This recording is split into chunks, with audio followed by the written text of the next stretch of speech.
for Shadow Jiu-Jitsu. So I'm gonna use that moment that normally I do exercise with my students to answer a question that I kind of like it. The question was, it's is the lineage important or not? Okay, that's a question. So the answer, it's yes, the lineage is important, and I find that someone that doesn't have a lineage has to then really have to justify his level somewhere somehow. There is a way there is other way that you can still be, I think, validated in the jiu-jitsu community. For example, if you won the ADCC, for example, or you want a big tournament in no-gi with rules of Sabrina, il y a quelqu'un qui tape à la porte. Sabrina, quelqu'un qui tape à la porte. Sorry, someone is knocking at the door. Huh?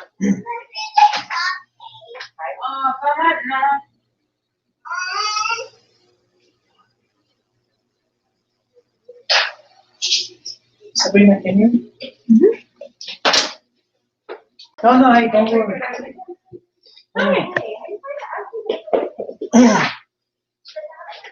Sorry, that was live. Tu peux fermer la porte? Oui, attends, je mets un masque. Oh. Sorry, this is live, so stuff happen.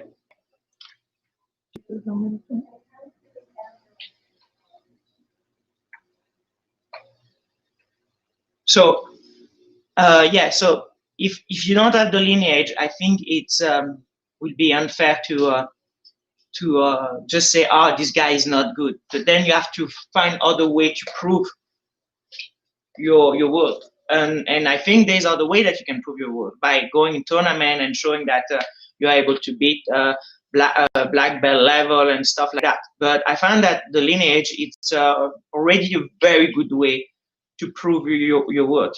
Of course, it's not perfect.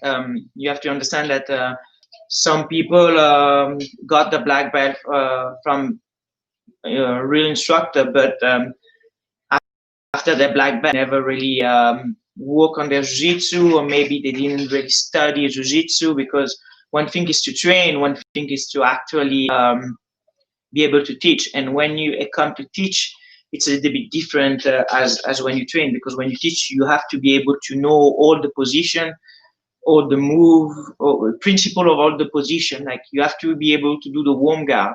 Okay, I'm not saying you have to be Keenan, but you have to be able to do the warm guard. You have to be able to bring bolo. You have to be able to do deep half guard, for example. That's something that I saw some black belt that only compete, sometimes struggling a little bit to teach, because it don't really do. Sometimes some black belts, it's not that they never did it, it's that they never do it when they train, so they don't really know what to do in this position. They know how to counter. Like same thing for me for the spider, for example.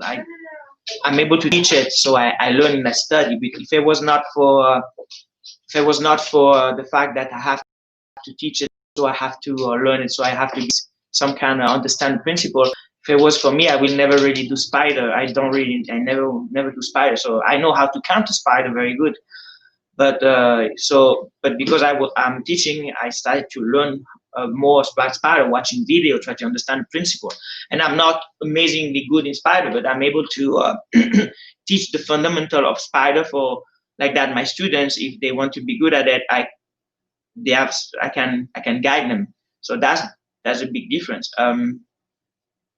And yes, that's my. I think I said everything I had to say. Yeah, one thing I wanted to say is that the lineage is good. Okay, it's already a good point. If someone has a lineage, is already someone that you can most of the time trust. Of course, there's always exception. Okay, nobody's perfect, but other stuff that you can look to see if the instructor that you have is good. It's if he has a purple belt or higher, okay. For me, I don't think you need to be a black belt to be able to teach, but you should at least have the purple belt. If he has a program, okay, if he has a curriculum, like did he like any kind of program where he has somewhere write, even if it's not very elaborate or whatever, but something where he write and he tell you, okay, we're gonna work this week or this month or next week we're gonna work we're gonna work that position. He doesn't just go in the class and be like, oh, today I feel that we're going to do half gap, or today I feel that we're going to do mount, like that randomly. So that's a good thing to look at. Another thing that is good to look at, it's if you have an instructor that start to tell you that this position doesn't work, or this doesn't work, or that, or he said, for example, berimbolo doesn't work, or he said that warm guard is not jiu-jitsu. We start to have this kind of conversation. This is bad. For me, I consider that bad. Jiu-jitsu, everything works in jiu-jitsu, even a bad technique work, because it's about timing, it's about strength, it's about how you apply the technique. So everything works, okay, in jiu-jitsu. So when you say that something doesn't work, maybe you didn't understand jiu-jitsu. Another thing that you can look at, it's if the instructor starts to tell you that watching jiu-jitsu is boring. I don't know. I feel that as an instructor, I'm not saying that you should say, oh no, jiu-jitsu is not boring at all to watch. I know that for a lot of people it's boring to watch, but as an instructor, you should learn to appreciate, at least to appreciate a good fight of jiu-jitsu, okay? Not be like, oh, I don't ever watch because they are all boring. No, it's not true. Some fights are very entertaining, okay? Who is number one? Who is number one? There was Mayasa and Grace fighting. It was entertaining, and it was the last fight. Kale. Oh my God, I don't remember. The last fight of who's number one, it was less than a minute, and it was 2-3 minutes maybe, and it was amazing. Like the guy cut the back, in like 30 seconds and choked the guy. It was amazing. So there is some very, very entertaining fight. And that's it. That's the thing that you should look at. From the top of my head, I don't know if there's other stuff that you should look at. Yes, another thing that you have to look at is how the instructor react towards anybody around him. Okay, if he's bullying or if he's being disrespectful, because at the end of the day, even if he's a good instructor, if he doesn't respect his students, he's not that good.